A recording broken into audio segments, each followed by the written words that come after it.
Hey there, Prairie Plant Girl here.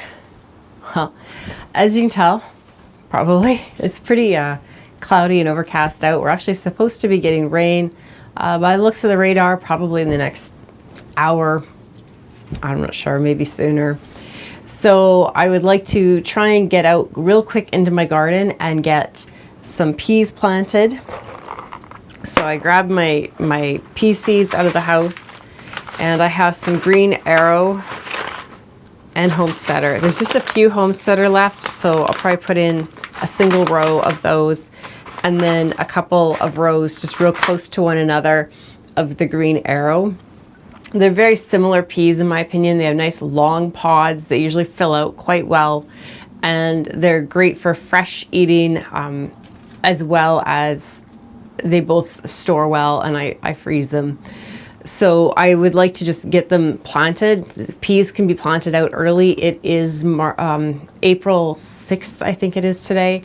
And my average last frost is around the middle of the month. So I have about a week and a half yet until my average last frost. And that's just perfect for planting my peas out. We've been having a lot of rain. And we've had some cooler weather, but it's actually supposed to be warming up now too. So all that moisture along with the warmth that's going to be coming will be perfect to get these peas started. You can see my peas are still in their little bags. I don't normally soak my peas. I don't use the inoculant on them. I've tried that. I don't see a huge difference in it, and it just seems mucky, especially when you're soaking your peas. It's just mucky to have all those wet peas and putting them in the ground. I don't know, it's not my thing. It doesn't hurt it. If you want to soak your peas or put inoculant on them, go ahead. It won't hurt anything. And maybe in your situation, it's helpful. For me here, I don't know, I seem to have really good fertility. I get good pea harvests. So the inoculant doesn't seem to make a big difference that way.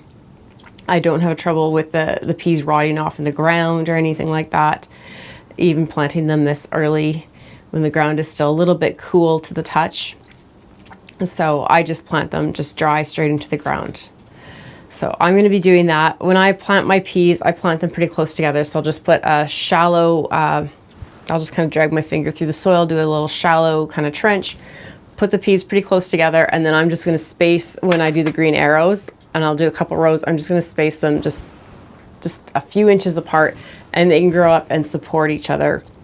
With the homesteader, because I think I'll only have enough to do one row, so they'll have nothing to support one another. And these aren't super long vines anyways, but they probably will need a little bit of a support. Once they start to come up, I'll probably just put a couple stakes in the ground and run a little bit of string between them, and that'll be enough just to give them a bit of support to get them growing. Like I said, the green arrow, they should be close enough together. They'll just kind of support one another, and I can deal with them that way. I don't know if it says how tall they get here. I'm not seeing it on the pack, but these are both, I think they're both like around 2 to maybe 3 foot tall at most, these plants. So they're fine without a trellis. You don't have to trellis them. They can just lay on the ground. Trellising them just helps peas to stay up off the ground, which can cause less rot and less insect damage. But it also brings them up and can make them more susceptible to things like birds pecking at them. So pick your choice there. But it's pretty windy out. I'm not going to really do a lot of talking when I get out there. I'm just going to put these in the ground real quick and get them planted. And then I have these cabbage and cauliflower and broccoli starts. Now these are what I meant to plant out when I did my cabbage there last week, I think it was, and I grabbed the wrong pack. So these are actually older than the starts that I put out almost a week ago now. So I need to get them in the ground. I don't have any of my cauliflower and broccoli out yet, and I just have my cabbage out. But I have some Minuteman cauliflower. I think there's some snowball, yeah. Actually, do I have an early? There's one early snowball. I only planted a couple of each thing. There's Green Magic broccoli. It looks like I have 3 or 4 of those. There's some doubles I might separate. Katarina cabbage and the Minuet cabbage. Looks like I have a couple of each of those. So I'm just going to try and get these in the ground real quick. Now, normally when I plant my broccoli, my cauliflower, and my cabbage, I would net them immediately after I plant them. just to get the protection on them right away, so that I don't have as many flea beetles, or when the cabbage moths and the cabbage loopers come out, I don't have that pest pressure attacking them. Like I said, it's pretty windy, it's very wet out right now, so the flea beetles should be kept in check right now. They have been out, but they tend to not be out as much, I find, when the weather is a little bit wetter. And the cabbage moths aren't out yet, so I'm going to leave it because it's so windy. I don't think I'll be able to get a net on anyways. But that's what I'm going to be doing. I'm going to bring you along. You can just, I guess, just kind of watch me do it. When I plant my broccoli and my cauliflower and my cabbage, hopefully you can see there, they have a pretty long stem above the soil surface until their first set of leaves there. So I will try and bury them down to that level. And I'm going to grab my bucket of lime and put a little bit of lime in each hole as well when I plant them. And that will just help to prevent clubroot and to make the soil a little less acidic, which they prefer. I've also put on some, I think it was sheep or steer, I can't remember. I think it was sheep manure. I don't think I could find the steer manure, but composted sheep manure on the bed last week sometime, and that manure that I put on has also been amended with a little bit of lime as well, because that manure was mixed with some peat moss in the package. That's how I bought it. So the bed should be really good to go. It also has some of my own homemade compost underneath that, so it should be good and rich and ready to rock and roll for these. So let's go out in that wind, hopefully not get rained on, and get some things planted. Take advantage of the rain.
It looks like I didn't thin these when I was growing them inside.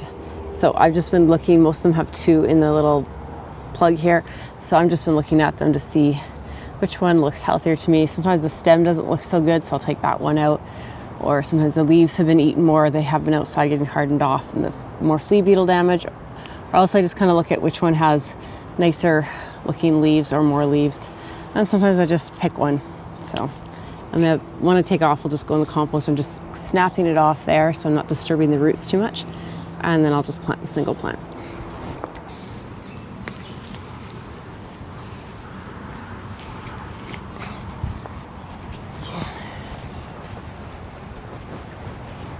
Okay, let's see if there's still room for these cabbage after I just put a bunch in the other day.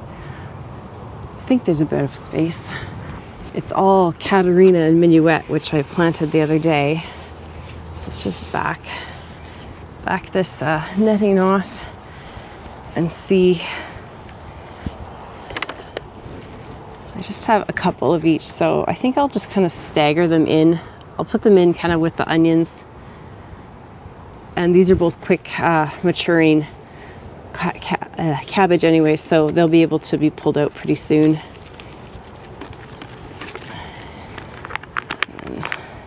I'm going to do the same thing and just take out the weaker one. And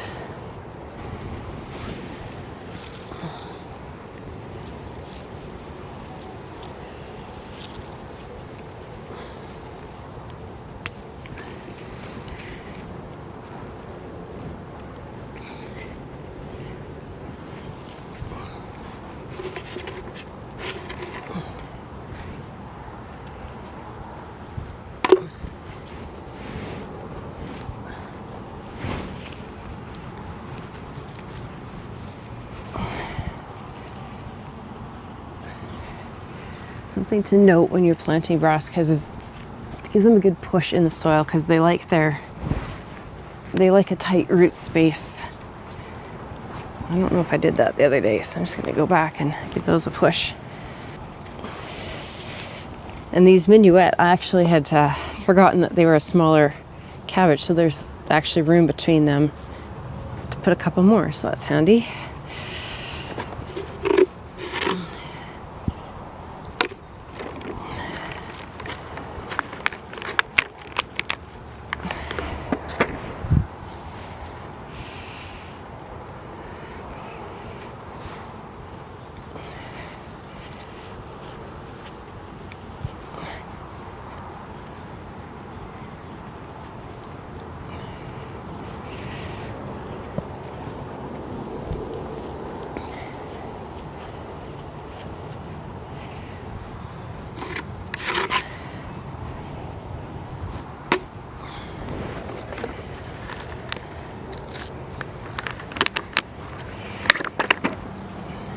I'm not sure these are even worth planting. They look pretty rough already. A lot of flea beetle damage. This one came out by the roots. I think I might just put it in there.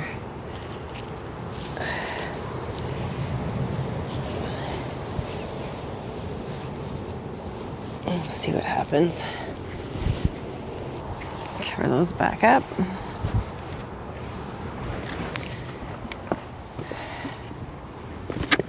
With these nets, if you can hook them outside when it's windy so they don't get yanked around and knock your plants over, that's a good thing. The wind is actually kind of sheltered back in this spot here. That's a nice thing about having my garden tucked back in this back corner. I do get a little shelter back here. It's kind of nice. Some days I think I'm going out to a super windy day, and although it's nice back in this corner. So this is my bed that I'm going to be putting the peas in. You can see this board down the middle here. That's because I have parsnips sown under some vermiculite. I just have the board here to help keep it moist. Probably not a problem with the weather we've been having, but there's no germination yet. Parsnips can take like weeks to germinate, I find, and it was old seed. I laid it in really thick in a couple of rows. We'll see what happens. So my plan for this bed, there's some random tulips here. My plan for this bed is to do rows of peas down kind of the side centers. So along either side of the parsnips. And then I'm going to come along in a few weeks and do some beans. The peas take about 60 days to maturity once they've kind of sprouted and got going. So that's a couple of months. So if I put a month between them and the beans, I'm hoping that that should give me, as the pea plants are kind of finishing up, when the beans are getting ready to harvest, I can harvest the beans and then hopefully get another sowing of peas in behind after the beans, when the beans are just kind of getting ready to start harvesting from, until I get my fill of beans. So that's my plan for kind of succession sowing. Saskatchewan, Canada, we only have about 110 frost-free days. So you just don't have a lot of time to fit a lot of crops in. And so I just do what I can and hope for the best. So I forgot to bring my chalk marker out, but I just use these garden stakes for anything that's not labeled already. Or if I want to put a specific variety, I'll put that on these stakes, and I just use a chalk marker. It's just, I've painted them with chalk paint, and then I use a chalk marker, and it seems to work well. It doesn't wear off. So I forgot to bring the marker with me, so I'll have to mark these later, but let's just remember this is going to be where I put my homesteader peas right now.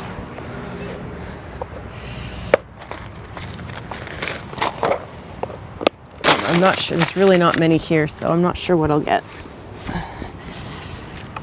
And I'm trying to go along, there's a drip line here. The emitters are every, I think, 12 inches, 30 centimeters or so.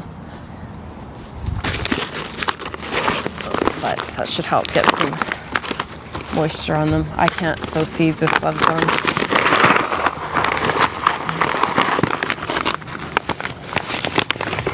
So I've got a handful of peas. If you're new to gardening and you've never sown peas, they're really just peas. So there's dried up peas. These have been tested, certified, checked for germination, that sort of thing, but they're just dried up peas. So I don't have very many. I'll kind of space these out every couple of, like every, I don't know, an inch or two apart. I'm not being too exact. If two fall in one spot, two fall in one spot. And then I'll go back in if I have more peas in my hand here and put them closer, but these I'll try and get down the whole row. Pea packs will give you a spacing. I don't find you need to really follow it. They just support one another. If you have a lot of trouble with humidity in your area, lots of moisture, then maybe you want to space them further apart to get more air circulation. But by the time my peas are having fungal issues, I'm ready. They're done producing. I'm ready to have them out anyways.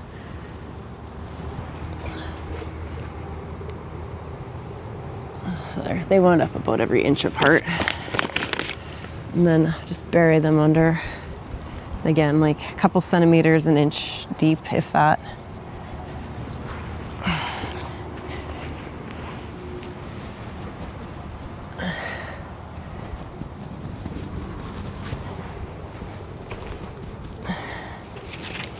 On to the green arrow. So with the green arrow, I have a few more. So I'm just gonna put a little furrow on either side of the drip line here. Probably about this far apart.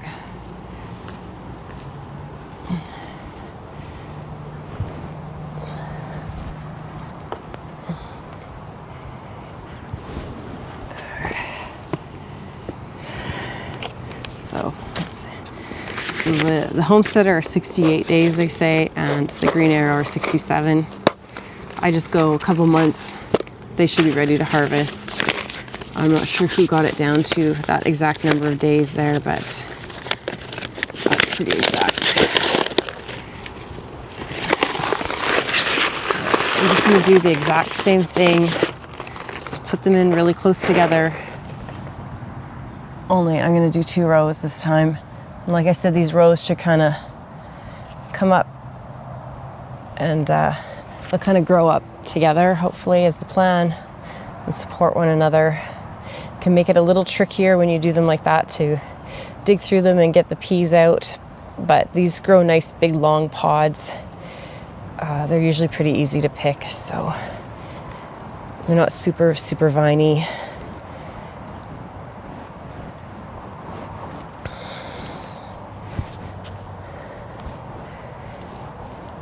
And again, I'm not being super fussy with my spacing.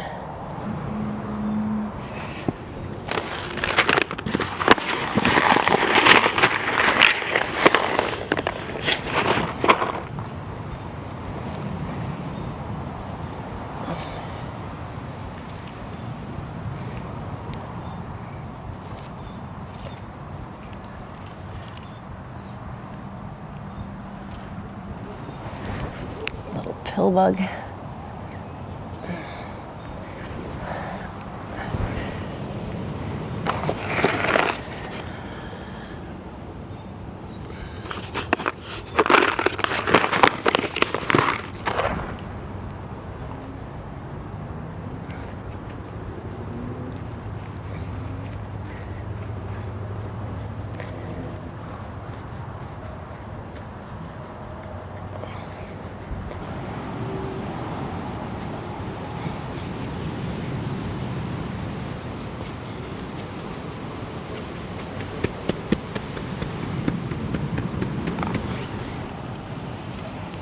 dig in a stake just to remind me that's where they are.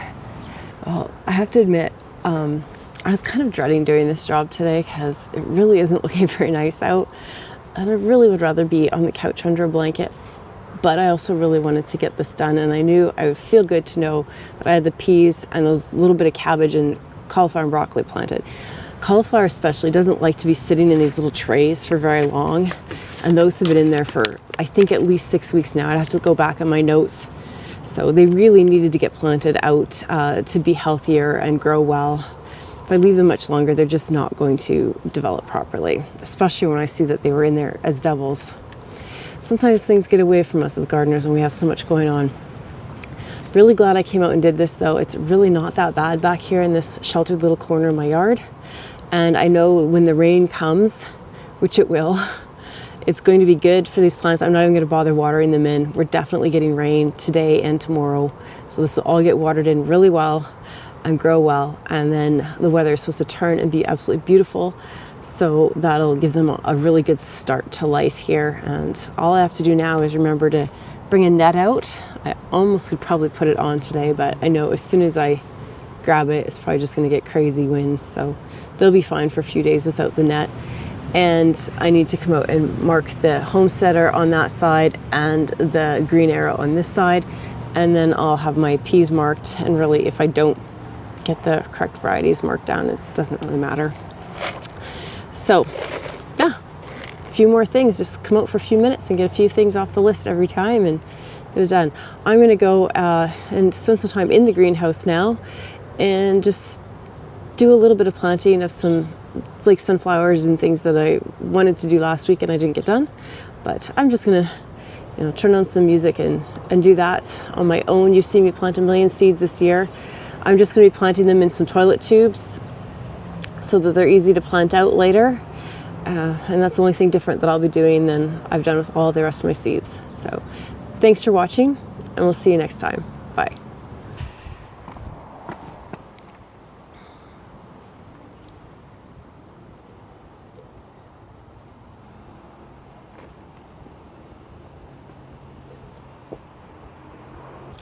And just in case you're wondering, these cabbage in this row here,